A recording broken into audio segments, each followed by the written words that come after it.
Yang pertama, negara punya kewenangan memang untuk melakukan investigasi, melakukan penyelidikan, melakukan proses hukum, namun juga tetap harus berlandaskan tadi due process of law yang benar-benar imparsial, yang benar-benar mengedepankan justice, keadilan, imparsial, juga fairness.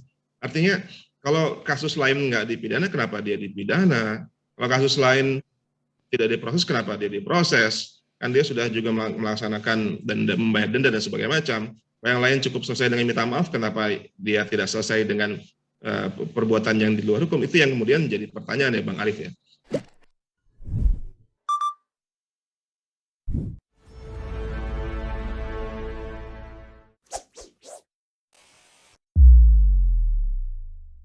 Baik, Pak Heru, saya ingin beralih sedikit ke kasus yang RS Umi ya, walaupun belum divonis. Ini kan menarik ya, kan kasus yang dituduhkan kepada HRS adalah terkait dengan merahasiakan hasil tes swabnya, kan begitu ya. Kenapa buat saya ini agak mengherankan? Karena kalau kita lihat ada banyak orang lain ya yang juga merahasiakan tes swabnya, dan bahkan Pak Jokowi sendiri mengatakan hak-hak privasi pasien ya untuk tidak dibuka datanya itu harus dijaga kan. Itu diucapkan Pak Jokowi kalau nggak salah di awal-awal wabah ini. Kalau kita lihat Pak Erlangga Hartarto ya itu pernah juga positif COVID dan itu dirahasiakan.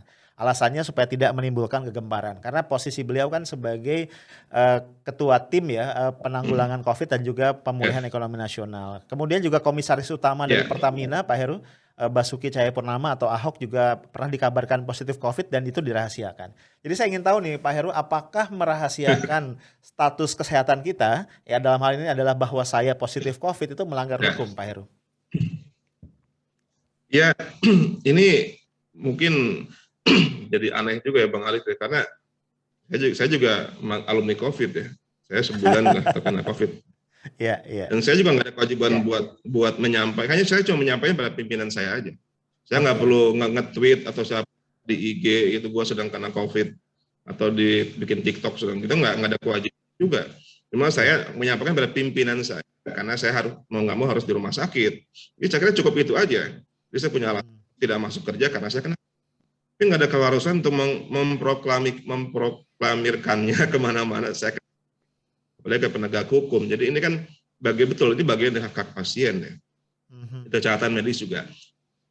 Sama pihak rumah sakit atau pihak yang melakukan pengecekan juga nggak ada kewajiban untuk menyampaikan kepada. Jadi hanya mungkin yang diminta adalah kesadaran itu dari sang pasien ya. Kalau dia kena COVID ya dia sadar, dia patuh pada prokes, dia entah isolasi mandiri, entah dia dirawat, dia nggak banyak keluar rumah lagi, dia harus menjaga protokol kesehatan. Jadi sekira itu sih ya, itu yang harus dilakukan. Jadi kedua belah pihak, namun tidak harus sampai melaporkan, menyampaikan kemana-mana, karena itu bagian dari hak pasien juga, gitu, hak kesehatan dari pasien yang tidak harus diumbar kemana-mana demikian. Oke. Jadi artinya Pak Heru kalau demikian bisa kita simpulkan di sini juga ada faktor di luar hukum juga Pak ya ketika masalah ini justru menjadi tuntutan kriminal. Saya bisa mengatakan iya gitu. Karena apalagi ini pasal-pasal paling berat nih Bang Arif ya. Dibandingkan dengan pasal kerumunan Megabendung, kemudian kerumunan Petamburan, Rumah Sakit Umi ini dikenakan pasal yang paling berat itu pasal 14 ayat 1 Undang-Undang Peraturan Hukum Pidana. 14 ayat 2 Undang-Undang Peraturan Hukum Pidana. Maksimalnya 10 tahun penjara loh. Jadi karena ini undang-undang yang dibuat 1 tahun setelah Indonesia merdeka. Jadi nuansanya nuansa pasca perang kolonial. Jadi diterapkan pada saat ini. Ini pernah diterapkan juga pada kasusnya Ratna Sarumpait ya, 3 tahun lalu. Diterapkan juga pada saat ini ancaman hukuman maksimal 10 tahun karena dengan dalih membuat keonaran. Nah, membuat keonaran jadi kena 10 tahun. Kemudian juga kena pasal Undang-Undang Wabah pasal 216 terkait dengan menghalang-halangi penyidikan dan juga pasal penyertaan. Saya kira di sini memang akhirnya jadi kita ingin tahu ini konstruksi hukum seperti apa. Jadi kita menghargai kerja polisi menjalankan tugas, jaksa menjalankan tugas, hakim menjalankan tugas, namun juga ya harap disampaikan dan diklarifikasi ke masyarakat kira-kira ini sebenarnya ada apa gitu, ada apa dengan itu, apakah harus memang berujung di pengadilan dikenakan pasal seperti itu. Ini yang kemudian jadi pertanyaan dari halayak ya. Jadi jangan sampai menimbulkan atau karena saya seorang viktimolog ya, jangan menimbulkan juga viktimisasi karena ataupun suatu proses karena ada kriminalisasi, ada viktimisasi. Itu proses membuat orang jadi korban. Jadi korban karena ada istilah victim, ada korban pura-pura, ada korban yang memang jadi korban dan kadang-kadang yang membuat orang bukannya penjahat tapi justru malah lembaga-lembaga yang seharusnya menolong korban atau lembaga-lembaga keadilan kayak aparat hukum malah tidak jarang menjadi victimizer karena ada istilah secondary victimisasi sekunder yang terjadi karena para penegak hukum ataupun termasuk aparat kesehatan yang bertindak kurang adil kepada orang tersebut. Jadi saya katakan ini ada secondary victimization, bagaimana suatu proses hukum digunakan untuk mengviktimize warga negara ya. Ya kalau terjadi, saya tidak mengatakan RS itu innocent, ya beliau tetap juga harus kooperatif ya. Namun juga ini sudah apa istilahnya Bang Arief ya, ultra petita, sudah berlebihan gitu, sudah berlebihan, sudah on the law. Jadi kalau dikatakan ada extrajudicial ya sangat kuat memang tendensi ke arah itu. Apalagi sebelumnya atau sesudahnya juga ada sebelumnya ada kasus penembakan di kilometer 50 ya Bang Arief ya. Berarti 6 pengawal beliau juga tewas dan Komnas HAM sudah mengeluarkan hasil investigasinya atau mungkin belum investigasi, masih proses pemantauan karena Komnas HAM belum memulai investigasi yang pro justisia, mengatakan telah terjadi unlawful killing terhadap 4 orang pengawal HRS dan 2-nya dianggap adalah karena reaksi dari kontak senjata. Nah itu aja belum diproses Bang Arief. Dia nyata-nyata membuat orang tewas, ancaman hukumannya juga ya pembunuhan itu ancaman hukumannya bisa hukuman mati di pasal 340 KUHP atau 338 pembunuhan berencana 15 tahun. Itu aja belum diproses Bang Arief.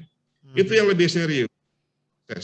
Sementara yang dianggap melanggar prokes, menyembunyikan swab, itu yang diproses duluan. Ini yang kadang-kadang saya gagal paham begitu Bang Arief. Saya pengajar hukum, advokat, saya aktivis HAM, dan kadang-kadang saya gagal paham gitu. Misalnya ngajar ke mahasiswa saya gimana menjelaskannya, ini yang kadang-kadang jadi beban buat saya begitu Bang Arief. Iya, ini kebayang kalau Pak Heru aja yang pakar hukum dan advokat gagal paham, apalagi kami nih Pak Heru. Oke, Pak Heru, saya ingin melanjutkan sedikit yang RS UMI. Kan kalau tidak salah kan ini bermula dari laporan Wali Kota Bogor ya, Bima Arya. Arya Bima atau Bima Arya Sugiarto ya. Kemudian di media dan juga di kesaksian di pengadilan, Bima Arya mengatakan sebenarnya dia sempat ingin mencabut laporan ini karena dianggap sudah kooperatif. Tapi kemudian oleh Kapolda Jabar itu dilarang Pak untuk mencabut laporan tadi. Nah jadi ini saya bingung nih Pak, kasus mencabut laporan ini.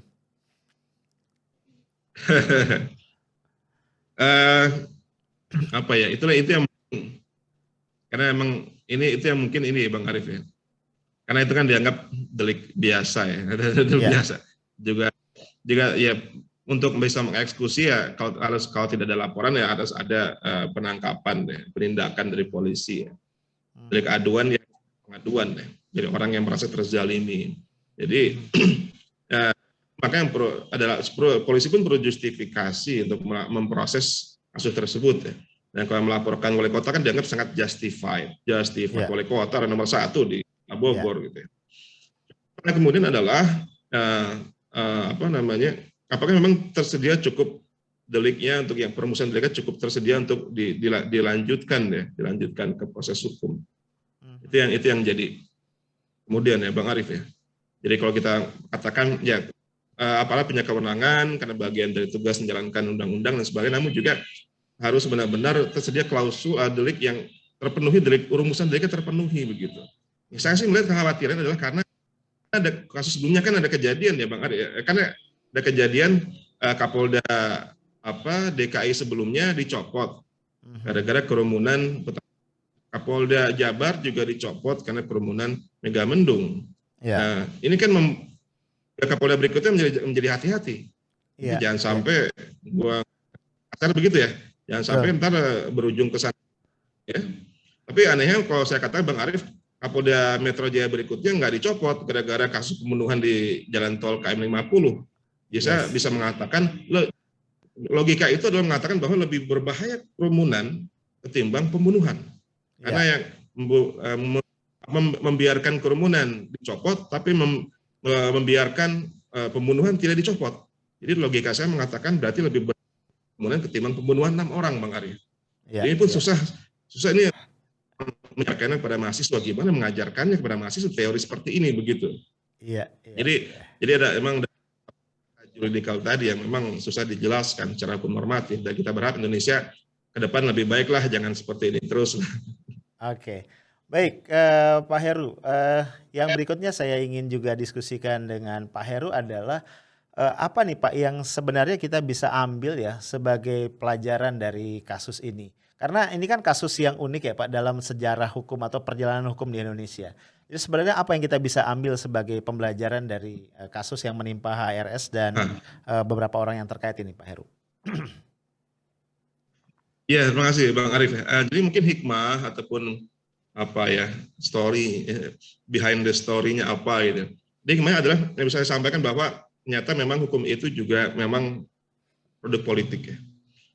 Dan hukum itu dilihat pada keputusan penguasa dan juga pada pada pengadilan. Kita bisa melihat bekerja hukum pada pengadilan ataupun pada proses peradilan. Jadi itu sudah dijelaskan oleh Menteri Menko Polhukam Mahfud MD dalam disertasi dia untuk doktor, bahwa karakter produk hukum itu sangat tergantung dengan karakter politik dari kekuasaan yang sedang eksis. Jadi saya bisa katakan ini semakin menjelaskan dan mengafirmasi bahwa memang hukum itu memang produk politik ya. Jadi tujuan hukum kalau kita secara positifis memang menjamin keadilan, menciptakan keadilan, ketentraman, kepastian, namun juga ternyata tidak sepenuhnya berjalan seperti itu juga ya. Ada faktor-faktor X yang ekstrajudisial yang juga berperan dan itu sudah berlangsung tidak hanya sekarang. Zaman Orde Lama, Orde Baru, kemudian termasuk semua pemerintahan juga mengalaminya. Tidak semua hukum itu menjamin ataupun keadilan, tapi malah memproduksi ketidakadilan. Untuk sementara orang itu menciptakan, orang lain menciptakan ketidakadilan dan penderitaan. Itu hikmahnya Bang Arif. Dan adanya politisasi dari hukum adalah produk politik, itu yang hikmahnya. Juga kita melihat bahwa ternyata hukum bisa berlaku secara berbeda-beda Bang Arif. Jadi istilahnya hukum kan kita menjamin equality before the law, persamaan di hadapan hukum. Jadi hukum harusnya berlaku secara sama, enggak tua muda, makin miskin, kaya raya, pejabat bukan pejabat, berlaku secara sama. Itu yang saya pelajari di semester 1 di Fakultas Hukum, menjamin kesamaan di hadapan, menjamin kesebandingan, dia ada juga keadilan. Tapi itu kemudian akhirnya enggak berlaku ketika untuk kelompok-kelompok tertentu ya. Maka ada istilah dalam ini komentar hampir semua orang hukum bahwa kadang-kadang kan ada Dewi Keadilan itu kan dia buta ya, dia menggunakan tutup mata, tangan kanan membawa pedang, tangan kiri membawa timbangan, itu Dewi Justisia. Jadi diharapkan dia memutus, maka ditutup matanya, kemudian tangan kanan itu pakai bawa pedang, nah diharapkan dia bisa tegas, kemudian angka timbangan supaya adil. Namun kenyataannya pedang seringkali hanya tajam ke bawah, cuma tumpul ke atas. Hanya bisa untuk memutus atau bisa untuk mengadili orang-orang yang lemah, yang tidak ada akses pada kekuasaan, atau orang-orang yang mungkin oposisi atau minim aksesnya, ketimbang untuk ke atas orang-orang yang mungkin sedang berkuasa, yang punya uang, punya kekuasaan, itu seringkali tidak terjangkau oleh hukum. Itu yang mungkin sekarang sedang terjadi. Jadi intinya sih mungkin dalam bahasa simpelnya dalam kasus ini hikmahnya adalah karena sang terdakwa dan ataupun sang terpidana sedang ada dalam posisi memang berseberangan dengan kekuasaan, alias dengan kekuasaan ataupun bahkan head to head begitu. Dan ini yang membuat beliau semakin dikriminalisasi, karena kalau beliau mungkin bagian dari kekuasaan atau mungkin nggak pernah sampai ke pengadilan karena pun begitu, kasus yang sama pun begitu, atau dia bukan dalam posisi sebagai oposisi, mungkin nggak pernah sampai ke pengadilan kasusnya. Jadi ya itulah mungkin hikmah yang bisa saya mengkonfirmasi pemahaman saya selama ini bahwa memang hukum itu memang produk politik dan dijalankan melalui keputusan penguasa dan juga organ-organ kekuasaan termasuk peradilan. Demikian, Bang Arief. Ya, Pak Heru, baik. Saya masih menyimpan satu pertanyaan terakhir, Pak. Ini sengaja saya save the best for the last. Begini, Pak, walaupun yang RSUMI belum keluar, tapi kan yang 2 sudah ini, Pak ya. Dan walaupun tadi banyak ketidakpuasan juga, tapi kan juga di sisi lain orang agak terkejut, Pak, karena hukumannya relatively lebih ringan dibanding persepsi yang beredar selama ini. Karena publik merasa bahwa ini HRS ini bakal dihabisi dengan hukuman yang berat. Karena beredar juga sebelumnya semacam dugaan-dugaan bahwa HRS ini harus dipenjarakan setidaknya sampai 2024 supaya tidak bisa berperan di proses politik di 2024. Nah, Pak, dengan kondisi ini saya ingin bertanya, menurut kembali intuisi Bapak sebagai pakar hukum, apakah memang ada deal-deal tertentu di balik layar sehingga yang divoniskan itu cukup rendah, relatif lebih rendah dari dugaan-dugaan itu? Atau kemudian ini baru awal, ini baru appetizer, tapi kemudian nanti HRS akan kembali terjebak di dalam kasus-kasus yang lain dengan hukuman yang lebih berat. Atau juga misalnya saja ini ada urusannya dengan kasus-kasus lain, misalnya kasus Munarman dan lain-lain, sehingga ada trade off di situ. Kalau Pak Heru melihatnya seperti apa? Siap. Ya, makasih pertanyaan Bang Arief. Jadi ini kan belum selesai. Ini istilah game belum over. Ini baru 2 kasus yang sudah, yaitu Petamburan dan Megamendung. Kasus hanya denda 20 juta rupiah dan Petamburan 8 bulan penjara. Ya. Jadi karena memang tuntutan juga Bang Arief ya. Karena pasal yang digunakan undang-undang memang ancaman hukumannya tidak terlalu lama. Ya, bahkan ada yang hanya Megamendung yang menggunakan undang-undang karantina kesehatan. Kemudian undang-undang wabah.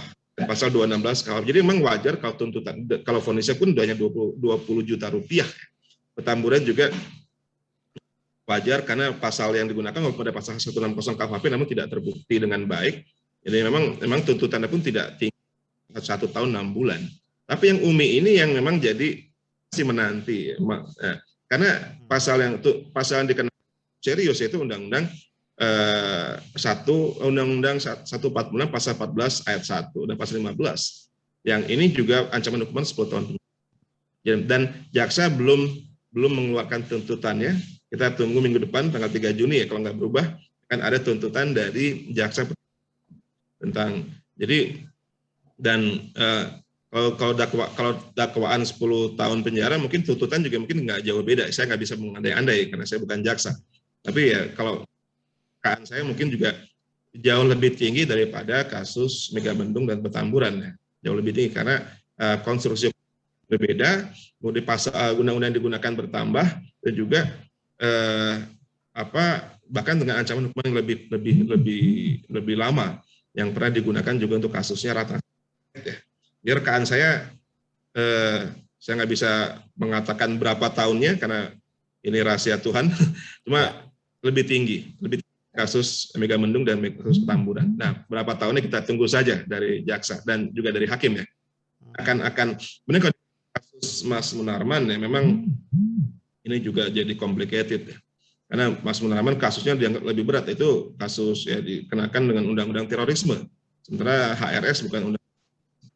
Nah, lebih berat ancaman hukuman undang-undang terorisme daripada undang-undang karantina kesehatan dan wabah gitu. Ini yang juga tapi ya memang ada wilayah-wilayah yang memang sudah dijelaskan dalam kasusnya Mas Munarman yang juga cukup lama ditangkapnya karena menggunakan undang-undang terorisme, baru punya akses ke keluarga pengacara setelah sekian minggu sekian hari baru punya akses dan belum dimulai persidangannya, belum dimulai. Ini akan menjadi menarik. Apakah berhubungan dengan 2024 bisa bisa enggak. Kalau mungkin HRS divonis pada UMI itu melebihi tahun 2024, barangkali itu bagian dari dugaan itu barangkali betul. Kalau kurang barangkali perspektif yang berbeda. Mungkin cukup katakanlah melihat dari perspektif yang cukup adil ya. Jadi kita lihat saja apa yang terjadi nanti. apakah terkait tidak, apakah vonisnya melebihi 2024 atau tidak, itu kita lihat minggu depan, dan tuntutan jaksa dan juga bagaimana hakim memutuskannya. Jadi memang kadang-kadang kita harus memberikan semangat kepada jaksa maupun kepada hakim, karena kadang berada pada posisi yang sulit. Mungkin saya lebih gampang, Bang Arief, saya cuma saya hanya pengajar, peneliti, pengamat, mungkin tugasnya nggak terlalu berat. Jadi bagi mereka yang di lapangan, ya kolega saya juga yang polisi, jaksa, hakim, ini mereka dalam posisi yang sulit. Ya kita berikan semangat dan semoga tetap selalu memutuskan sesuai dengan keadilan yang substansial dan Tuhan yang Maha Esa sesuai dengan kita negara Pancasila, lebih dari kepentingan interest politik, sosial, dan lain-lain. Demikian. Ya, baik, kita tiba di penghujung obrolan kita. Pak Heru, sekali lagi terima kasih atas uraian dan penjelasannya. Oke, guys, itu tadi obrolan asik dan seru gue dengan Pak Heru Susetio tentang vonis yang sudah dijatuhkan kepada Habib Rizik Syihab untuk kasus keramaian Petamburan dan juga keramaian atau kerumunan di Megamendung. Kita masih menunggu satu kasus lagi, yaitu kasus di Rumah Sakit Umi. Stay tune di kanal ini, stay tough, smart, and professional. Assalamualaikum warahmatullahi wabarakatuh.